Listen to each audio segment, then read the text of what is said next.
Hi, everyone. I am Polixany Combs, the Program and Management Analyst for the DoD Medical Ethics Center. Welcome to the second of three panel discussions. I will be your moderator. Our panel today consists of Mr. Joseph Froguccino, Legal Advisor for the DMEC and Assistant Professor at Uniformed Services University of the Health Sciences. Professor James Giordano, bioethicist for DMEC and professor at Georgetown University Medical Center. And we have Dr. Megan Applewhite, bioethicist for DMEC, director at the Alden March Bioethics Institute at Albany Medical College, as well as associate professor at Albany Medical College. Today, they will be addressing and discussing questions that were submitted by our viewing audience. So let's begin. Our first question is revisiting some of the philosophical foundations of bioethics. Other than principlism, what other ethical theories are relevant to performing ethics consults, and how can these be applied in consults? Some examples would be like ethics of care, value-based ethics, and utilitarianism. Professor Giordano, would you like to take the lead on this question? Sure, Ms. Combs, I'd be happy to. And I think that our questioner leads with a good foot, other than principlism. You know, coming from Georgetown, we think of the four principles to be at least one of the Georgetown mantras. The four principles being beneficence, doing good, non-maleficence, avoiding harm, respect for autonomy, and some form of justice, whether it's commutative justice, where everybody gets what they deserve, or some form of distributive justice, where we have limited resources and not necessarily rational actors, who must then parse that with some system of distributional justification, consonance, or even dissonance. But if we think about military medicine in particular, it becomes very important to situate the entire military medicine within the duties of both the physician and concomitantly the medical officer. So what we're seeing is that the duties of the physician to heal, to care, to help, intersect with the duties of the medical officer to help the force with regard to protecting that force, maintaining force efficiency and effectiveness, one patient at a time. So here what we see are duty-based ethics coming to the fore, and not in a competitive way, but rather in a cooperative and reciprocal way, a point that has been well illustrated in the literature by Professor Edmund Howe of USIS. That these two duties can intermix and do so in a dynamical way in the real world. Operations of military medicine create the foundation upon which military medicine is not only constructed, but is articulated in practice. But then what is that idea? Well, clearly medicine is utilitarian in its orientation. In other words, it's seeking what Edmund Pellegrino referred to as a technically right and morally good healing of that person who's rendered into patienthood, or in some cases, preventive care for that individual so they're not rendered into patienthood. So relative utilitarianism and identifying those goods that is in alliance with what the duties of medicine and the duties of the military are, then become paramount. Now, there's two ways to do this. We have rule utility, which is more of a structural ethic, telling us what the rules are. And we have rules for military conduct, many of them comporting with the Uniform Code of Military Justice. And we also have those actions that individuals have within their relative latitude within the clinical encounter, that is between physician and patient or healthcare provider and patient, but also given all the nuances of military environments, whether that may be CONUS or OCONUS, irrespective of what the mission or operation may be. So we have rule utility and act utility. They too play a role. The healthcare provider axiomatically is involved with some form of care ethics, but given the relative diversity of our patient populations, and while they're all part of the larger collective, where a communitarian ethics may comport and may align the duties of the clinician with the duties of the patient, who is the service member and or their family, who are serving the military, who are serving the polis, we also must recognize that patients come to us from a variety of backgrounds of sociological difference, ethnic difference, religious difference, and very often these lead to sort of deeper existential and transcendental values that comport within the conduct of medicine. They're very often the focus of medicine that we need to be aligned with. This then can bring in, for example, the chaplaincy to be able to help the clinician navigate these sometimes tenuous waters and architectures of intersecting values, standpoints, and in that way, if you will, various communities. that go into care and also go into a relative standpoint of values theory. But at the end of the day, we have to understand that medicine is an interpersonal act between one person who claims publicly to be able to heal and help, and another person who requires that healing and helping. And within the context of the military, that's where the asymmetry of those relationships come to the fore. So here we must rely upon virtue ethics. What is the character of that individual, not only as a clinician and as a healthcare provider, which is paramount, wanting to do good primarily, when those goods cannot be executed, at least seeking not to harm, two of the key principles. Respecting the autonomy of that person who's the vulnerable patient within the confines of the duties of the military and medicine, so as to be able to gain informed consent in all of its parameters in accordance with the law. And ultimately, and very often, dealing with limited resources in stressful situations that require some form of prudent judgment, if not frank triage. How will you make those decisions? Well, that's where virtue comes to the fore, because you are both the therapeutic and moral agent, the executor of that action, the steward of knowledge and capability. And so we use our intellectual virtues of both medicine and our intellectual virtues that are concomitant with those of medicine that are born to each and all of us as military officers, together with our moral virtues. Indeed, we're treating people who want to fight for right and freedom, but we have to keep our honor clean. And maintaining that honor and doing not only what is medically and technically right, but doing what is definably good within the context that military medicine finds itself becomes part of the large structural and functional dynamic that is the edifice of military medical ethics. Polly, back over to you. Thank you, Professor Giordano. Dr. Applewhite or Mr. Froguccino, do you have anything else to add to this question? I'll go ahead and throw my 2 cents in on this. Obviously, dittoing what Dr. Giordano very, very eloquently said. From my purview, really, as a lawyer looking at health and health ethics, the dilemma that providers quite often see between utilitarianism and deontology constantly manifests itself when you're dealing with patients, because as Professor Giordano says, beneficence induces the provider to do well, to do right. And if you're a pure utilitarian, of course, you're really more involved with the end justifies the means, so long as that end is a good end, because you want to achieve, and you'll jump through any hoop to be able to get to that good end for your patient. The problem is, however, that sometimes in your zeal to achieve that good, we sometimes forget the means of getting to that good. And that's where the deontological argument ends up coming in quite often. So when you look at examples, as for example, informed consent, imagine, if you will, a provider talking to a patient about an upcoming operation. And the provider may say that this particular operation is one for which there is a 20% chance of you dying.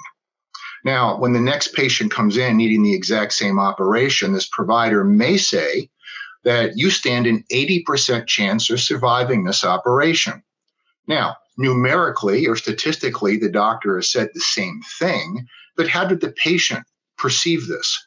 Was it in a negative way? Was it in a positive way? Why did the provider end up using a differential with those numbers, if not in some way trying to achieve a result that may be for the benefit of the provider, while the provider is thinking that, yes, because I'm using a positive approach, the patient may be more willing to have this operation? Or, if you will, look at end of life, and we think of euthanasia from the 2 Greek words euthanatos, which is a good death. And if someone wants to achieve a good death, that may be the ultimate goal. But what about the means of achieving that death? Will you hold a pillow over that person's face to have them go into respiratory distress and die that way? Do you give them an overdose of morphine?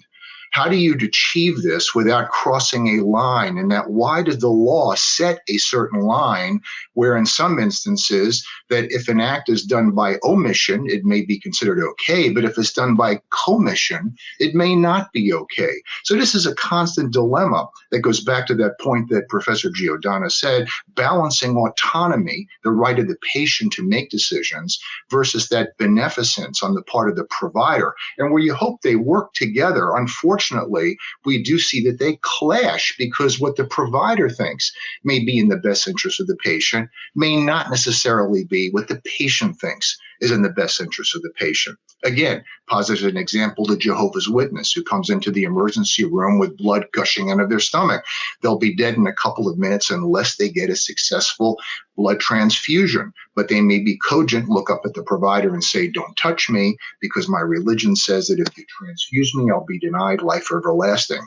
The provider, being beneficent, is saying to her or himself, my God, you're going to die without this transfusion. Who's right under the circumstances? And you see this kind of pendulum going back and forth as to whether or not we should honor the autonomy, honor the beneficence, to try to find a happy median. It's not an easy task. Thank you.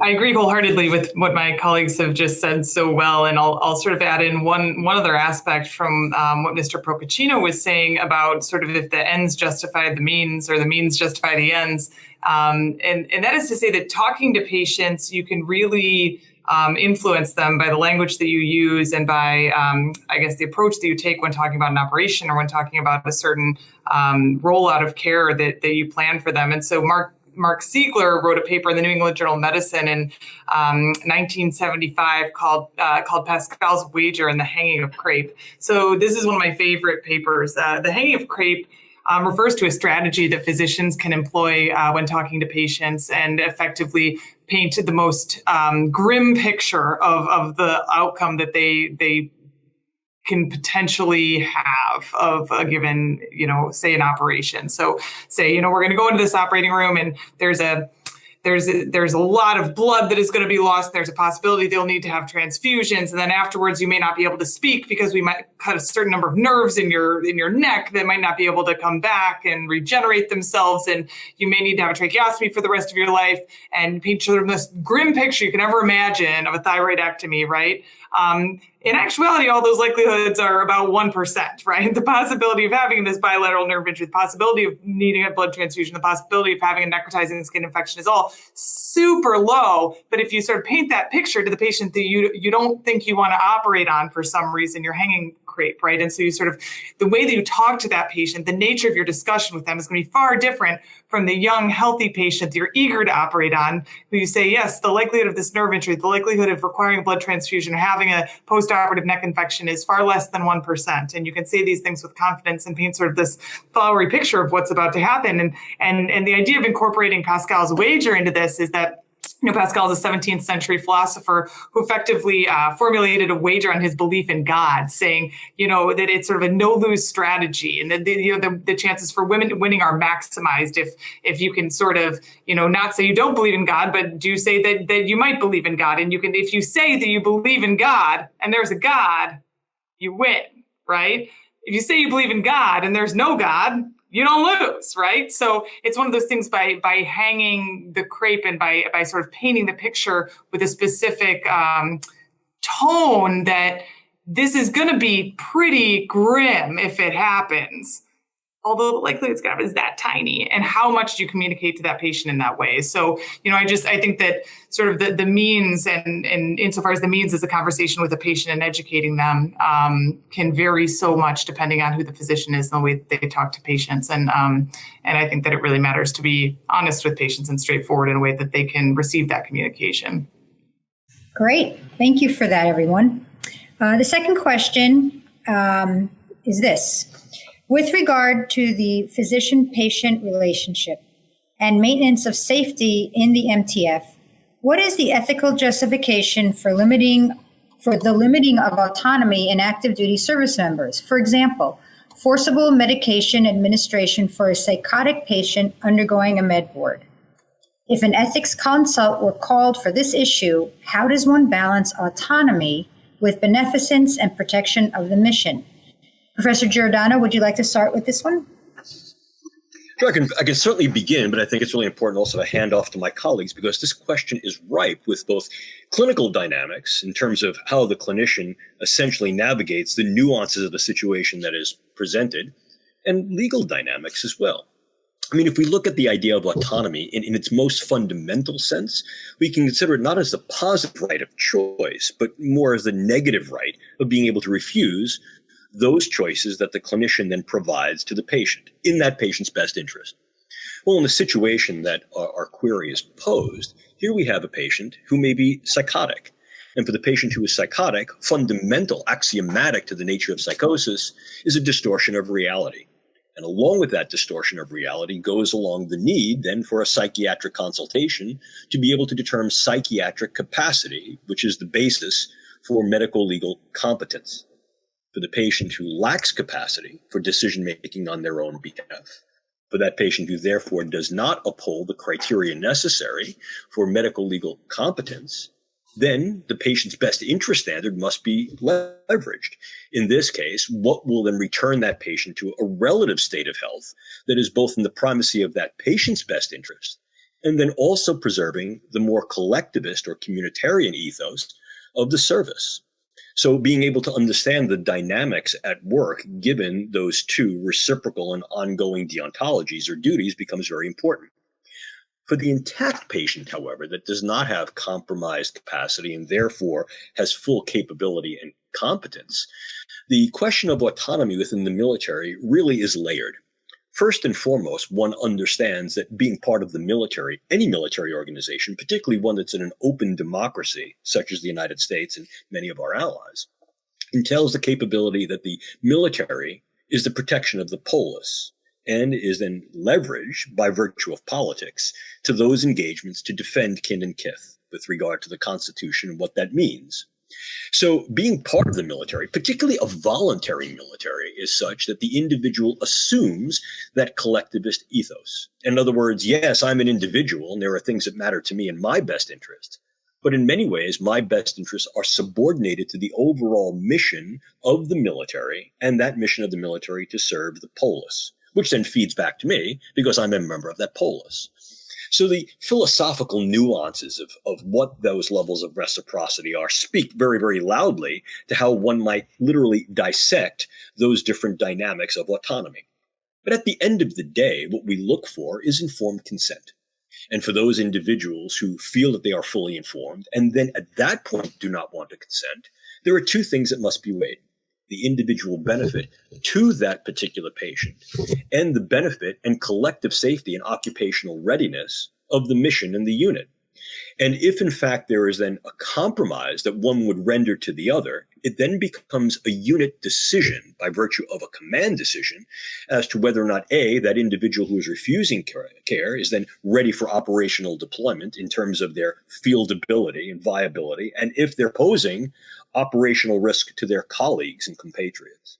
And number two, if in fact there is the latitude to be able to exempt that individual for whatever is that nature of care that may be rendered to them so that the mission can still be completed. So as in so many other instances, ethics become a balancing act, primacy of the patient's best interest, and yet the participation as well as the belonging of that patient to the larger collective, and the role of that collective to then serve the polis of which that patient, that military member, is now participatory and an active member themselves. So again, it becomes important to frame all of these things in those contexts. At the end of the day, as I like to say, the issue is weighing the individual autonomy of that patient and affording that autonomy as much benefit as possible. Informed consent, the capability of consent, the latitudes of non-consent with regard to certain aspects of conscientiousness within the capability, effectiveness, and efficiency of the military force and the needs of the military. Thank you. Any insight from Mr. Froguccino? Would you like to comment? Again, Dr. Giordano gives a very, very eloquent description of this particular issue, particularly involving the medication for someone that may have certain questions of competency. The bigger picture, I'm thinking, listening to that discussion, that when I entered the Army in the early 1970s, being the moldy-oldie that I am, I remember being taught that there were essentially three very important things to consider when joining the military: the mission, the individual, and the esprit de corps. And of those three, and particularly when you're dealing with the first two, as important as the individual soldier would be, that the most important of the three was the mission, and the mission would supersede if there was a question or dilemma.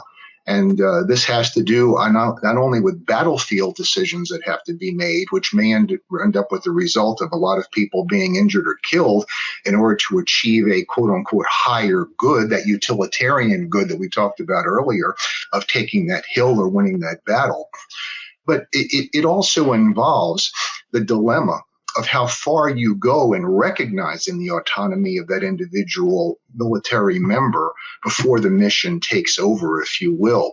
Now, examples of this that may have come to the forefront, you can think back in the early 2000s when we had the court cases involving anthrax and many people that did not want to take the anthrax vaccine. And there was a result of some people facing court-martial, Articles 15, Captain's Mass, because of refusal to take this. Now, individually, should they have had a right to say no? But if they're going to be deployed or put in a situation where the lack of that vaccine could endanger not only the mission, but their fellow membership, that we have a problem here. And this is where the mission may end up superseding. You may have a situation overseas, too, where someone is grievously injured and may not choose, if they could speak on their own with total autonomy, to say, I don't want that operation. I don't want that medical intervention because I, as a competent individual, have the right to say no. But the command may end up coming back and saying, we respect that, but you must also respect the fact that if we allow you to die on this battlefield when we could have saved you, what's the message that's being sent to the other people that are out there fighting, that if they're injured, are we not going to do everything we can to try to make them better? So it becomes, again, the esprit de corps element here of making sure that there is this feeling within the community of the military membership that they are protected. And there may be a third element, too, going back to the mission. Let's talk about that seriously injured individual. Supposing they individually may have another beneficial function for the mission. For instance, being able to speak rare languages that could be used for intelligence purposes, or having access to certain information which could be critical to the mission because of something they had seen earlier. And if you let them die, the military would lose that information.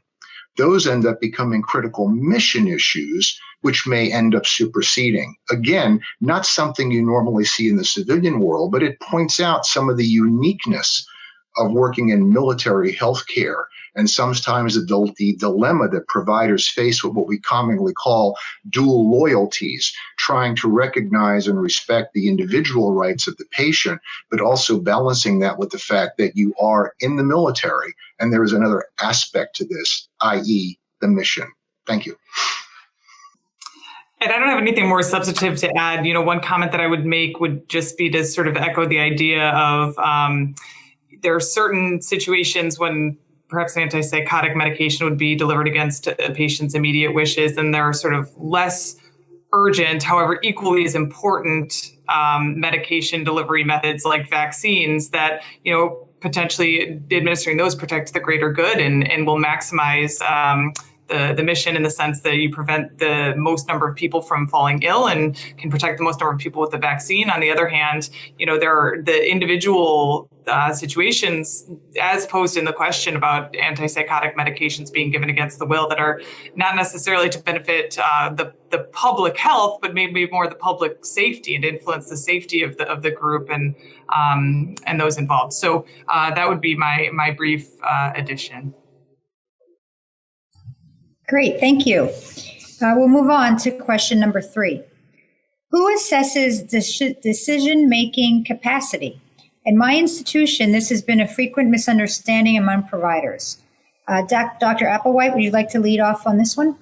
Sure. So what I'll start by talking about is basically just a definition of terms. And you've heard us in these past couple of questions referring to competence and capacity. And as the question was posed, which was excellent and very accurate, discusses about who's assessing capacity. Another term that frequently comes up in a similar type of conversation is competence, which is a different word and means a different thing. So competence is a global assessment of an individual that is a legal determination made in a court by a judge. the question as asked, and as we'll discuss it, is about capacity, which is really a clinical judgment and an assessment to make a specific decision. And that's made by a clinician. So that most frequently is to answer the question in sort of one sentence would be that it's made by the attending physician taking care of that patient. That having been said, it can be made by any clinician who knows the patient and who's familiar with the situation. And it's made of basically 4 points. Determining decision-making capacity can be determined, by thinking about 4 different points. So number 1, does the patient understand what's going on? Do they understand the situation? Can they recall conversations that they've had with their physicians? Can they recall sort of the causal relationships between, what the probabilities are that things are going to, go poorly or well, depending on what intervention they choose or don't choose to have? Do they understand the outcomes of the decision that they're making? Number 2, do they understand the consequences of this decision? So can they understand the situation, and do they understand the consequences of what the decision is that they're making? Number 3, are they able to rationalize or reason through why this is their decision, why this is what they've decided to do in this specific moment? And finally, are they able to communicate that treatment choice? So if they can understand, if they can recognize that there are consequences of this decision and what those consequences are, if they can reason through why they're making this decision, and if they can communicate that treatment choice. Now, decision-making capacity does not mean that person has competence. So that's sort of one of the take-homes. Secondly, just because a patient, and this is something that is really important to remember, just because a patient is going against the recommendations of the physician does not mean that they lack capacity, right? The capacity in clinical and sort of medical recommendations are frequently incongruent, right? So you can have a patient who wants to leave against medical advice, and they have capacity. The physician might think that it's a dumb decision, right? But it doesn't mean that they lack capacity. If they can sort of fulfill those 4 main points that we talked about: understanding the consequences, rationalizing, and communication. So I think that that's a frequently misheld belief that if someone leaves AMA, that they lack capacity.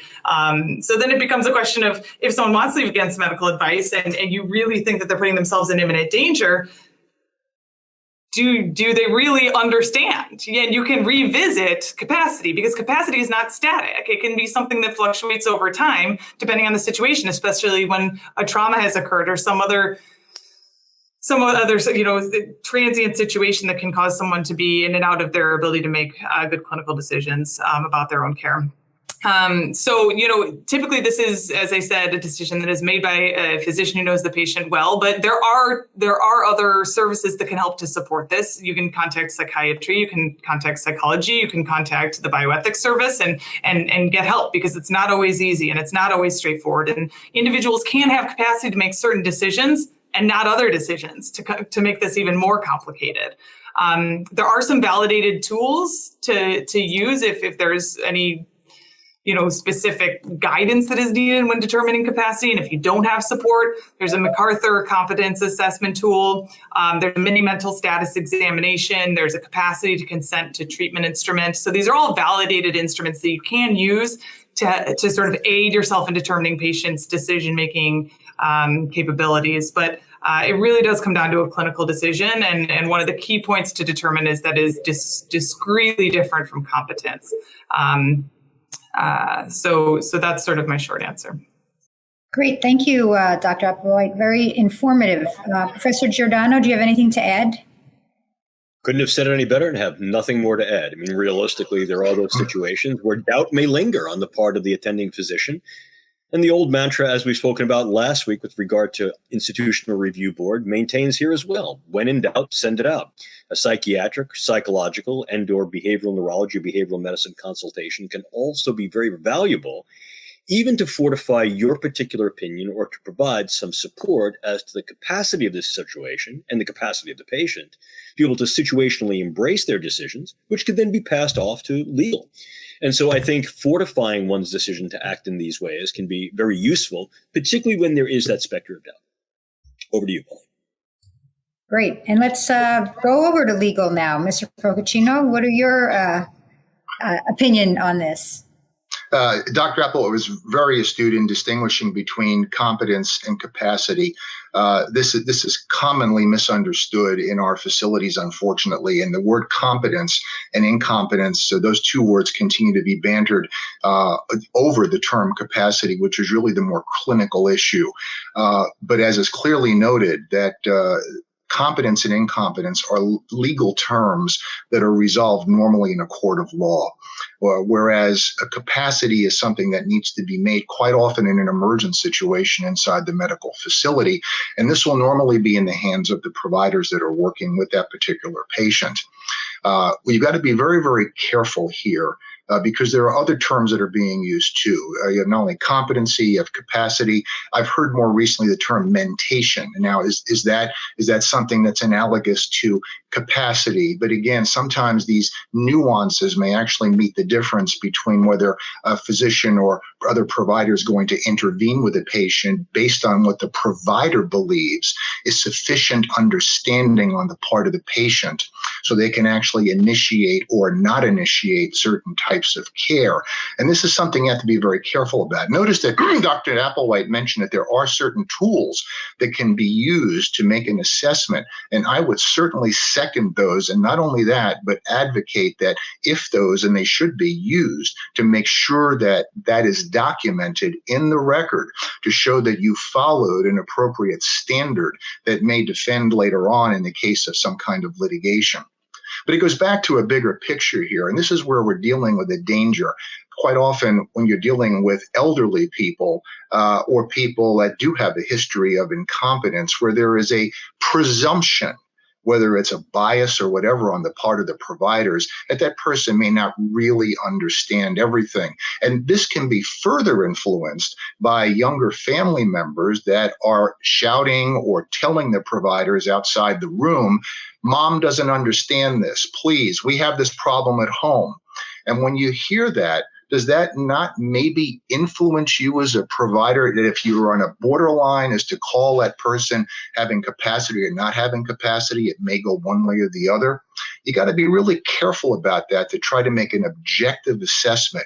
And as Dr. Applewhite says, if there's an opportunity to get mental health as a backup in the decisions that are being made, it's certainly ideal and further protects you legally. I'm reminded of a case that occurred a number of years ago up in the Northeast of an elderly man that was in a nursing home suffering from progressive dementia. He was close to 80 years of age. And in addition to that, he was taking dialysis at the nursing facility 3 days a week because of kidney failure.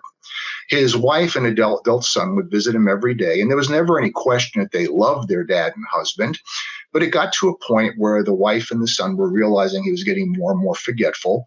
And they went to court and they asked that he be declared legally incompetent and they be appointed as his guardians ad litem. Well, as you might imagine, the judge brought the gentleman in and saw how old he was and infirm he was, and listened to the medical testimony about his daily activities in the nursing home, walking over to the dialysis unit and sitting in his room, and heard from the medical staff about his forgetfulness. And the judge ended up banging the gavel and declared this gentleman legally incompetent and appointed the wife and the son as guardians ad litem. A few days later, the wife and the son were thinking back that when this gentleman was younger and healthier, how he would always say that if ever he was just lingering on in pain and suffering, he'd rather die with dignity.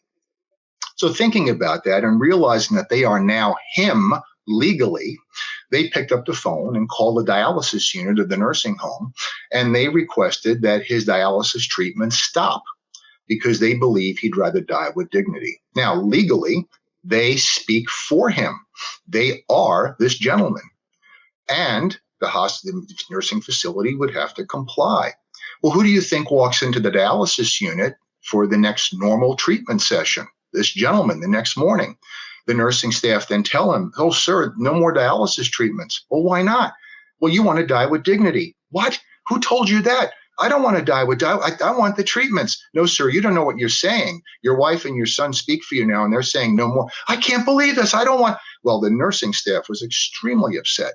And one of the nurses incredibly ended up calling a local newspaper and described what was going on. And this report ended up going up and down the East Coast in newspapers. I even saw it in Washington, D.C. And among the people that saw the article was the judge that granted the incompetency order. Well, he was so upset, he banged his gavel and said, bring this case back into court. And in the meantime, put this gentleman back on dialysis until we can sift this out. Well, the gentleman ended up passing away of natural causes about 3 or 4 months later, but the case was so significant, they went ahead and heard it all the way through. When the smoke cleared, the court decided in favor of the wife and the son. Why? Because they had been legally declared guardians ad litem, and he had been legally declared incompetent. The reason why I bring this case up is that the moral of the story may be, was he or wasn't he? Only his therapist may know for sure. So I go back to the point saying that be very, very careful in making these kinds of assessments, because you've got a human being with their own autonomy, their own capacity, their own mentation, their own competency that's on the line based on your decision at the time because of the extreme circumstances. Thanks, Polly. Thanks. That was great conversation on that question. So we'll move on to the next one. When working through ethics consults, how do you apply the basic ethical principles to interpreting the data collected as part of the 4-box method? Professor Giordano, can you start off with this one? Sure, Polly. I mean, I think first and foremost is the multi-step ethical method, which is really no different than resolving equipoise in clinical contexts, where the nature of the equipoise may not necessarily be contingent upon an ethical problem per se, but a medical issue. Number one, what are the facts? Number two, who are the actors and agents involved, and what are their respective roles? Number three, what are the circumstances that predicate those facts and those actors and agents in dynamics? Very often, the facts that you may have suggest or indicate that all the facts are not present or can't be present. So it may be necessary to make certain decisions in the absence of facts as best as they're known. And from that triune of, if you will, the core of the problem, what is the nature of the facts? Who are involved? What are their roles? And then at that point, well, what is the actual issue? We determine, is there an ethical issue or is there not? That then determines what can be done. We can model out certain trajectories. If I take, for example, option alpha, what are the results that option alpha may yield given these facts, these agents, these actors, and these scenarios? Bravo, Charlie, X-ray, Yankee, Zulu, etc. And then from those available modeled options of what can be done, we select what should be done. And we should be able to select that in a way that is defensible. The reason being is what one may freely exert, others can freely deny. And therefore, it's always important to be able to defend your case, relying back upon guidelines, principles, relying back upon philosophical and ethical principles, or simply the standards of care can be very, very useful, as can having supporting documentation that comes from other subject matter experts and providers that can substantiate key decisions that speak to the factuality of issues, as in the previous case, the relative capacity, ergo legal competence of a particular patient. But that said, I think what becomes important to understand is that there really are 4 principles that we're dealing with, if we take the principlist approach. Are we doing good? Here we have to make sure that the good of the physician does not literally trump the good of the patient, and that the patient's best interest are the primacy of that clinician's concern. These can change a little bit, as we spoke about earlier, in the context of military medicine, given the collectivist nature of the ethos and the idea of force preservation, false efficiency, and force effectiveness with regard to mission and operationalizability. But still, doing good in the context of the patient and the military is paramount. If such goods can't be articulated, then at least try to minimize the harm or do no harm. The idea of non-malevolence, not wanting to do good, really is tempered by the idea of more actively seeking to do the good that is available.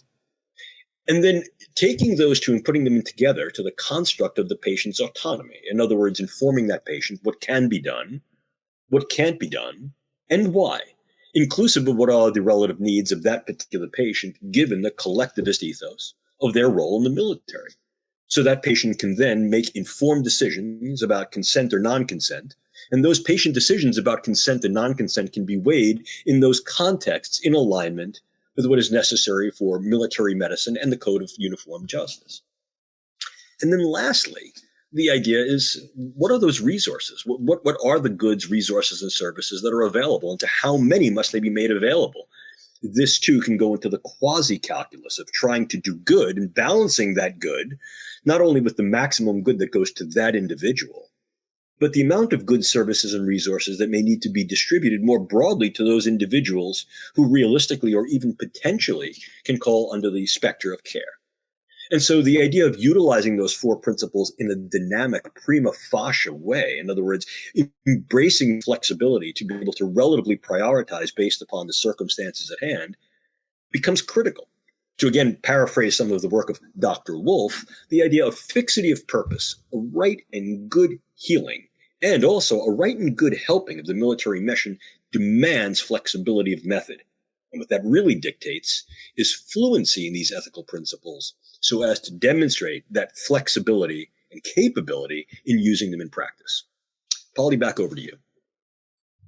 Thank you. Mr. Froguccino, anything to add? Let's take the commentary of Dr. Giordano for a second and put it into practical use if we could. Posit, if you will, a woman 39 weeks pregnant that comes into your facility, getting ready to deliver. You discover that she has placenta previa. You approach her and tell her, we've got a problem here. We have good news, bad news, and good news. The bad news is because we've discovered you have placenta previa, your vaginal canal is blocked, and the ability to have a quote unquote normal natural delivery is stifled because of this condition. However, the good news is that when we see this situation, no problem. We just do a cesarean section, baby comes out, and everything is good. To which the woman then says, oh, no, doctor, I demand a vaginal delivery because I believe God will let me have my baby the right way. The doctor then responds, you're not listening to me, ma'am. If you don't do the cesarean section, that the baby is as good as dead, and you're not going to be in such great shape either because of significant bleeding and hemorrhaging, et cetera, et cetera, et cetera. She responds to the doctor, no, doctor, you're not listening to me. This is my body. And I'm telling you, I don't want you cutting me. I want a natural delivery. So the doctor comes to the ethics committee and says, what am I supposed to do here? When the time comes for delivery, if I see that there is going to be an imminent problem with a natural delivery, should I override her refusal in order to save the baby? Or should I accommodate her because of her autonomy, with the result being the likelihood that the baby will die?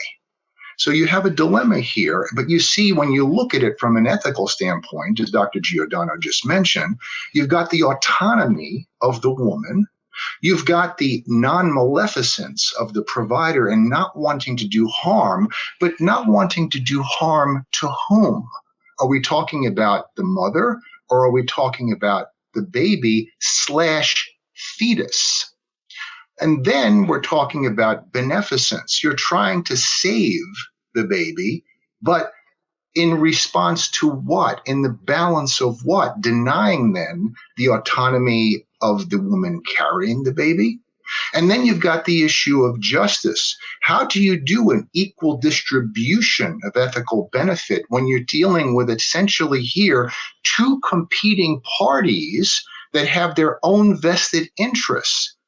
But in addition to the points, the four elements that Dr. Giordano mentions, unfortunately, you fall into my world of the law, which kind of puts a fifth element in this too, because we then have to ask ourselves the perennial dilemma, or are we dealing with a baby or are we dealing with a fetus? And what does the law say about the status of that entity in relation to the mother in this case? And whether or not that would have any influence on the ultimate autonomy or on the ultimate decisions that are being made by the provider in resolving this particular issue. So you can see that when you look at it in a real world scenario, these four issues plus potentially others, not to mention the optics and the politics that go along with everything, cause tremendous havoc inside the back of the medulla oblongata of those poor providers that are trying to make the right decision based on all the permutations that are part of that mix. Thanks, Polly. Thanks. Wow, lots of things to think about. Dr. Applewhite, is there anything else that our audience should consider?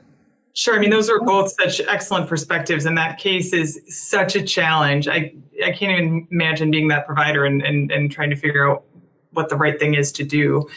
Frequently, when cases do come to ethics committees, they're so tangly, right? That there's a reason why the physicians themselves and their teams are having a hard time getting to the right thing to do, right? So you'll get consults and the way to work through them. And one of the models we can use is, as asked the question, the 4-box method, right? So sort of incorporating all of these bioethical principles into each of these 4 boxes will sort of help to elucidate some of the core challenges in each of the questions that the ethics consults are asked to sort of work through. So, the medical indications for the consult, that really is, what is the patient's medical problem? Is it acute? Is it chronic? And you sort of can tease out all of these different, specific answers to very granular questions in order to sort of determine what are the medical indications going on in the consult itself. And this really elucidates the beneficence and the non-maleficence. Do critical military mission considerations dictate the need for preferential care in this situation? How can the patient benefit from medical and nursing care and avoid harm? What are the goals of treatment? Is there an indication for intervention that maybe doesn't align with the physician's willingness to treat? Is there a conscience clause situation? So there's all these sort of, this is one box. This is the medical indications. Then you get to the patient's preferences. And this is really truly just respect for autonomy. And so getting into that sort of part of the consult can really give you a sense of if the patient has capacity. And that's where you start to think of, what preferences are they stating? Have they stated these historically? Is this a questionable situation where you maybe need to use one of the validated tools that we talked about to determine whether or not, this woman who's actively in labor, who could potentially have a life-limiting problem for both herself and her fetus, whether or not she understands, whether or not she can communicate and reason her way through this preference that she's stating. And then you think about quality of life, right? When you're going to do a consult, you think, because quality of life isn't going to be the same for everyone. My quality of life, or what I dictate as a good quality of life, may not be the same quality of life that Professor Giordano or Mr. Froguccino dictates as being a good quality of life. And so you really, you end up tailoring your consults and tailoring your sort of recommendations and your assessments based on the patient themselves and how their family, discusses their wishes. On what grounds can anyone judge that someone's quality of life would be undesirable for a patient who can't make or express such judgment themselves? This brings in beneficence, because you really do want to do the best thing for the patient at that moment in their best interest.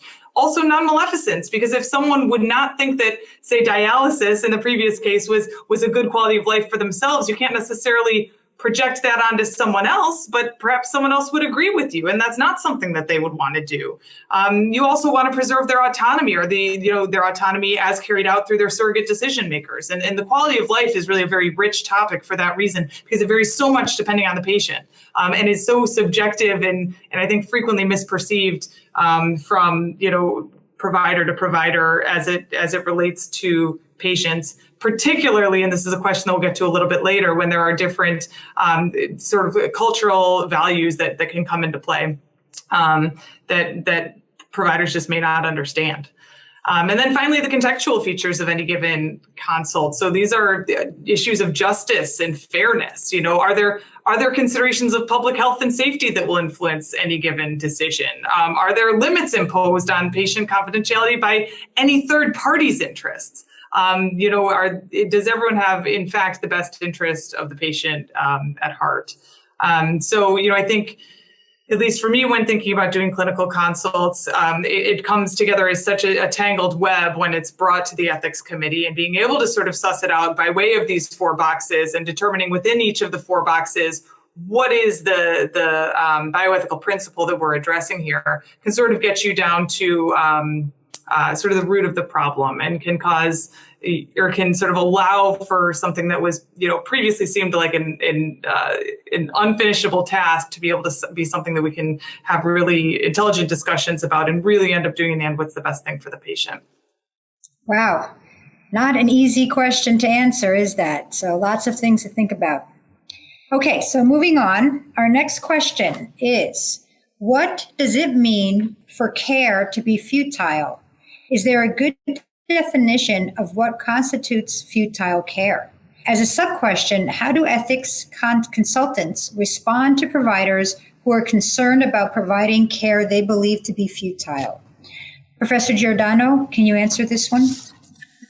Well, I'll get the ball rolling, but I'd really like to hand it off to my other colleagues. Number one, because I think that the clinical concept of futility with regard to physiological utility, as well as sort of a larger psychosocial futility, is one that intersects the role of clinical medicine, not only as a provider of care, but also one that can appreciate the role of what level of good we're doing. And then there's also some legal issues that need to be considered.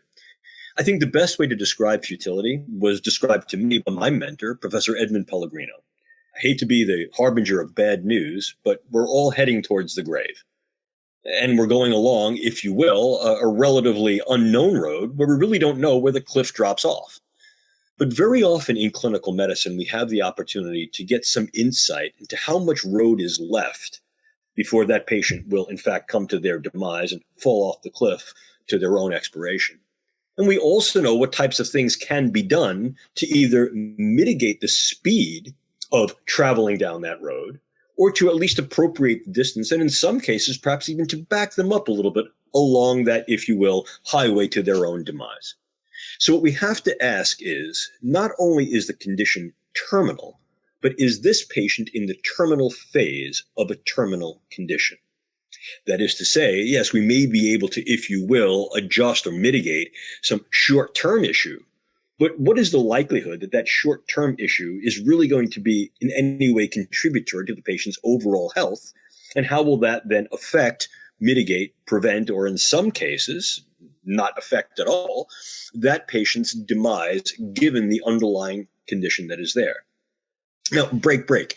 I'm a neuroscientist, and my area of expertise is in neuropathology. And one of the things that I can tell you is we've come a long way with the use of some of the scientific tools and techniques that the brain sciences offer to be able to assess patients that may not have communicative capacity, to now be able to determine, for example, in those cases where they may be a minimally conscious state, some level of vegetative state, those individuals who appear to be in irreversible coma, that there may actually be underlying conscious processes there. And then, of course, this throws down the gauntlet of whether or not we have the means, scientific or technological, to access said consciousness and engage that patient in a discursive or dialectical way. Well, these second and third order questions about how we use the technology may not necessarily be pertinent now, but the pertinence of these questions really, I think, speaks to a larger issue. In other words, what have we got in our toolkit? And what does that toolkit then do to the idea of futility? In other words, what can we do to prolong life? And also, speaking to the former question, what is the nature and quality of that life that we're going to extend? An extended lifespan, perhaps, may be infinitely possible as we use the tools that we have. Then the question is, what is the qualitative dimension of that life to the patient? And also, what quantitative aspects of fulfillment and or what quantitative aspects of death mitigation can we actually express by the treatment at hand based upon whatever pathology we're going to confront? So what we're really looking at, once again, to reiterate, is how far along is that patient in the terminal disease? And are we, in fact, engaging a terminal phase of that terminal process, to which interventions realistically will only perhaps blunt some small aspect of this patient then hurtling towards the cliff of their own demise? Dr. Applewhite, over to you. Thanks. Yeah, I think that's an excellent and very thorough answer. I'll add in sort of one twist that can happen at the end of these discussions, which is how long do we think about extending futility and extending futile care, right? So this can be troublesome for providers, right? So if you think about, say there's a patient who is at the end of life, they are being supported on a ventilator with any number of medications. We think they're suffering a little, okay? But before the patient lost capacity, the last thing he said was, I designate my wife as my agent. I wish for her to do whatever she needs to do to feel at peace and to be happy. So that was his last decision that he made before he lost capacity, knowing that he was dying. So the physicians say to the wife, you have, we've done everything we can, that we are unlikely to be able to reverse any of these problems. We can keep him going, as Professor Giordano has said, for an indeterminate period of time, weeks, maybe a month, let's say, but whatever we're going to do right now is unlikely to change the course of events, and he is suffering. And then I'll give you one of three scenarios. So in the first scenario, the wife says, I loved my husband very much. However, my brother just died yesterday. So can you prolong care for another week, 7 days, just so that we can have a funeral for my brother and take care of all of that? I don't think my family could manage it. So for 7 more days, can you just hold on to him, and then we will take that step and we will withdraw care. And I completely understand, and I don't want him to suffer either. Okay, so that's the first one. The second case is it's January 10th. He knows my favorite day was January 17th. So can we just hold him on for 10 more days? Because I think it would mean a lot to him to know that he died on my favorite day, and that I will always remember him, and it will be the most favorite if it's the best luck that if he dies on that day. So just one more day. Can you please keep him on support for one more week, and then we'll withdraw care? And I think that's the best thing for him, and it would make him happiest, and that is what he wanted, right? Then the final scenario where you say, we've done what we can, and we can keep him, so what do you want to do? Well, I just found out that my loving husband was cheating on me for 7 years. And I know that at this point, the only thing that would make me happy is if I could prolong his suffering for 7 more days. So if you can just hold on to him, let him suffer a little for 7 more days, keep him intubated, do whatever you need to do. And then 1 week from today, we'll withdraw care.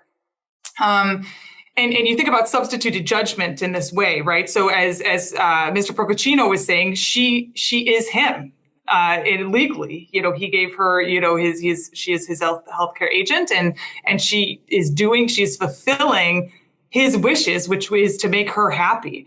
And in any scenario, is prolonging futility acceptable? It is that we live in the United States of America, and there are so many hospitals. Most hospitals have resources to be able to put toward extension of care, even when it's futile, for certain periods of time, for quality of life for the family members, if they want to come in from out of town to say goodbye.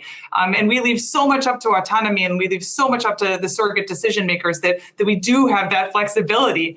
And what I'll say is that, there at least in these 3 cases, I would argue that there is a role for justice, and the idea that we have limited resources. There are limited beds in the ICU. There's limited capacity to allow individuals to pursue futile care ad infinitum. And the idea that substituted judgment would be made in a very malicious way or a very, benevolent way is interesting in the same scenario.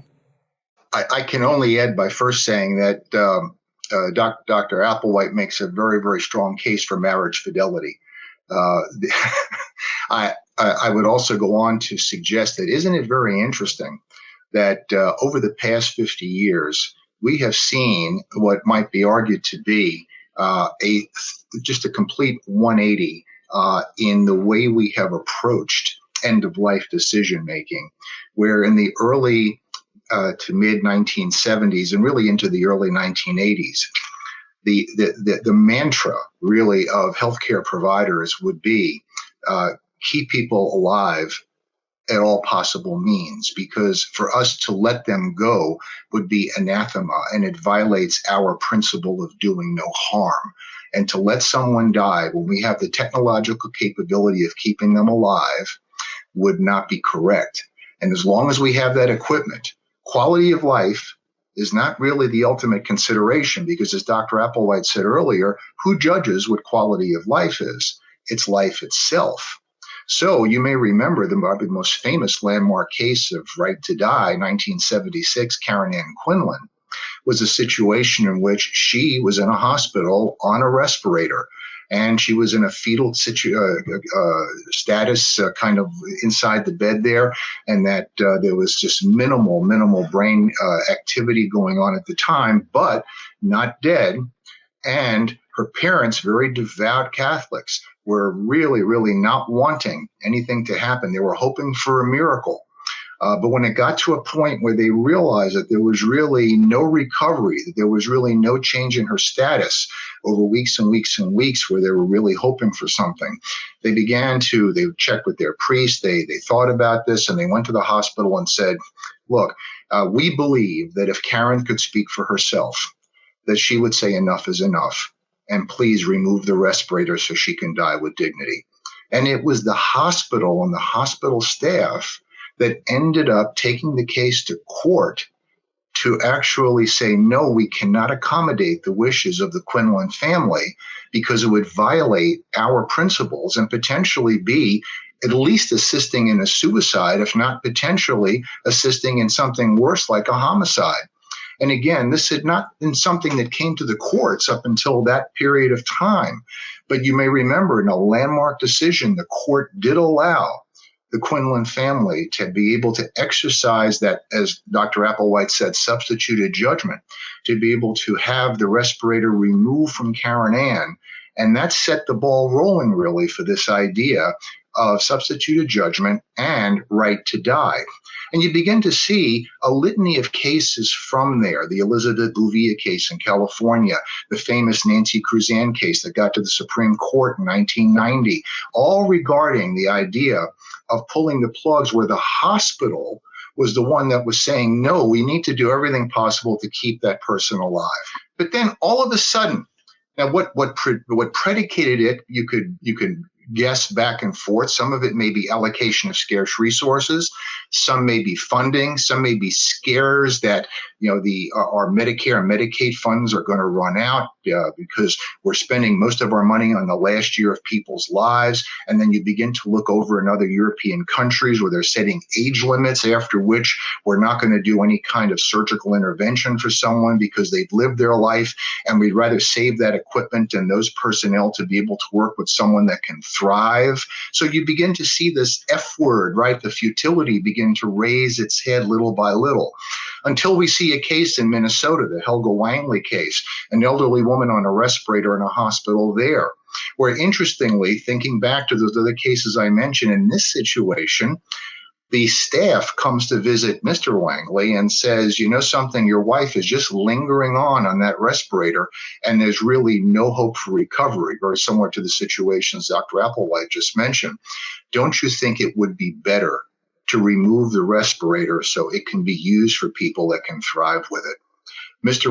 Wangley responded, look, we're very religious people, and we believe that only God has the right to make the decision as to whether someone's going to live or die. I am not going to make that decision. The hospital took the case to court and lost. But that case precipitated more discussion about this, and it precipitated the American Medical Association to come up with a statement about futility and allowing providers, if they believe that care is absolutely futile, to have some say in essentially overriding families that may be doing something that the providers may think is unreasonable. But again, we're back to that balancing test between the family autonomy, substituted judgment versus the beneficence, if you will, of the provider. And then you begin to see certain states like Virginia and Texas coming up with statutes, futility statutes, that actually would legally give providers a right, after jumping through a whole bunch of hoops, to be able to make that ultimate decision if they believe that the care is absolutely futile. So what are we looking at then? We're looking at new situations involving allocation of resources. We're looking at issues involving age, infirmity, and we're looking at probably a new social ethic, perhaps, about life versus quality of life. And even though someone is alive, are they alive or are they existing? And then who defines whether it's quality or existence? And these are the dilemmas that confront the futility issue. Thanks. Very interesting. So for our last question for today's session, we're going to dig a little bit deeper into decision-making at end of life and determining futility. So here's the question. A patient who does not have any family, friends, next of kin to help make decisions for them or speak on their behalf is called unbefriended or unrepresented. How do you assess best interests of the unbefriended, unrepresented patient who lacks capacity when considering limiting life-sustaining care? Dr. Applewhite, why don't you lead off with this one? Yeah, so this is a great question, and I'm going to rely heavily on my colleagues as well to give some more substantive support and answer to this question. I think taking care of patients who have no surrogate decision maker, it can be a challenge at all, but when it's near the end of life, it's even harder because there's so many goals and preferences that you wish you knew, and you don't wish to harm someone, but you don't wish to, subject the patient sort of to your own goals of care or what you would have for yourself, but without anyone else weighing in, it's tricky. Taking care of patients who are unbefriended at the end of life really relies on good doctors. It relies on physicians who will do what their calling is, which is to act in the best interest of the patient, to try not to harm them in any case, and to do what they think will give them the best quality of life, and to act justly. It really ends there. So, the idea that we could take care of someone is really such an honor, that we would be trusted to take care of anyone at the end of their life. But you extend that to someone who doesn't have a person, who doesn't have someone who knows them to speak for them. And you can only imagine how lonely it must be. And it really is just a privilege to be able to be in that position and help make that decision for them. Now there are resources, there are tools, there are peers, but there's also guardianship that you can seek through the court system that will give you support, which is really helpful and really necessary when there's substantive quality of life changes or near death, so end of life sort of experiences that patients are having. You've got on one hand someone who is near the end of life, and you're going to seek guardianship for that patient, or you're going to, if it is, that there's no time for that. And I'm sure Mr. Froguccino will be able to address that aspect of it. But it doesn't happen quickly always, getting a guardian for a patient. And so you rely on your colleagues, and you rely on the nurses and the social workers and everyone who's helped take care of that patient to date to sort of work together in the best interest of that patient, and to, sometimes by two-physician agreement, be able to help make definitive decisions for a patient if in fact you don't have a guardian. On the other end, you can have someone who, maybe comes in unbefriended, who doesn't have a life-limiting problem, but potentially has a significant quality of life compromise that they may need to accept, although they don't have capacity to say that's okay. So, if you make a decision for a patient who comes in and needs a tracheostomy and a PEG, and that they're going to need that for a long time, but you need to make the decision right now, and they don't have capacity right now, and you can't get a guardian right now, and you sort of rely on your clinical judgment and acting in the best interest of the patient. And I think generally speaking, in hospitals, as we've discussed in previous questions, the default is to allow them to keep living, to facilitate life, and to treat, rather than to do something you can't take back. So it's a really good question. It's a really hard thing to do, and but at the same time, it's a real privilege and an honor to be able to do it for people. And it relies on good doctors making good decisions in the best interests of their patients. So what we can do is, when we have a little bit of time, rely on the courts to help us and help us recruit, support outside of the hospital. So I don't know, Mr. Froguccino, if you want to weigh in on that. Thanks, Dr. Applewhite. This creates further problems, unfortunately. We like to use the word challenges quite often in the common language, when really the word challenge often really means a problem. When you're dealing with a federal hospital, a military hospital in a state jurisdiction, quite often we find ourselves in a dilemma. Because in trying to seek the kind of guardianship that Dr. Applewhite was talking about, which may be more facilitated in a civilian environment, many states set up roadblocks as far as being able to use state auspices to be able to create that kind of guardianship that is needed when there is no family member or third party that can otherwise speak for that individual who's not befriended here. And that's something that right now I think DOD is working on or needs to work on to try to find a workaround if you do have that dilemma inside your jurisdiction. But the issue of trying to get someone to speak for someone that does not have a family member it creates, I think, additional ethical issues inside the mind of the provider. Many of you that are watching or listening to this right now may have been on the front line over the past year and a half or two, and may have been one of those ones that in that tragedy of having to triage individuals off of life-sustaining equipment, having to make decisions of removing someone where you did not know their family. You did not know what the preferences would be.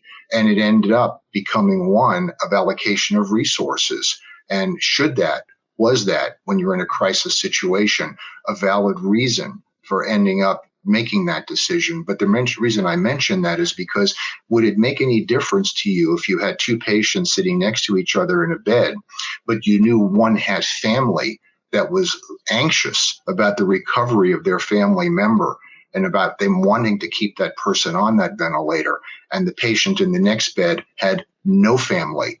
And there was really, regardless of any type of recovery, what was the long-term outlook for that individual if there was no financial support, if there was no family support, and you weren't even sure that there were long-term care facilities in the community that would be able to take care of that person? Are you acting beneficently, saying that maybe this person is better off if we remove the respirator? Is that the justice answer under ethics as far as treating people? And that's why we may have a social inequity argument that's been bantered about for quite a long time since the advent of COVID as well.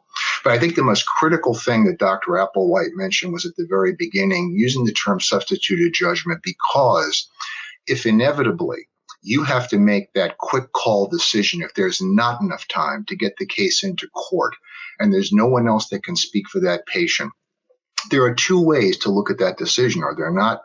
One's going to be, hey, what would I do if it were me in this situation? And you make your decision based on that. The other way to look at it would be, if this person were competent and could speak for themselves, what would they want done under those circumstances? Ethically, my argument would be that you should be adhering to the latter of those two, because it's that person's life. It's that person's decision that you're kind of working with, and you're trying to put yourself in the mind, in the body of that individual as best you can, as best you know them. And you have to kind of balance that with your own selfish motivation and biases. It's not an easy decision, but again, you got to go back to what Dr. Applewhite said is your ethic of doing good for your patient. And if you can go to bed at night saying that, then you can sleep a hell of a lot better. Thanks. Okay, great. We've run a little bit longer than our allotted time. Before we go, Professor Giordano, do you have anything briefly to add to this question? Oh, no, absolutely not. I think my colleagues handled the question adroitly. Great. Okay. Well, thank you to our panel members. Thank you to our audience for attending. And this concludes this session, and we'll see you next time. Thank you.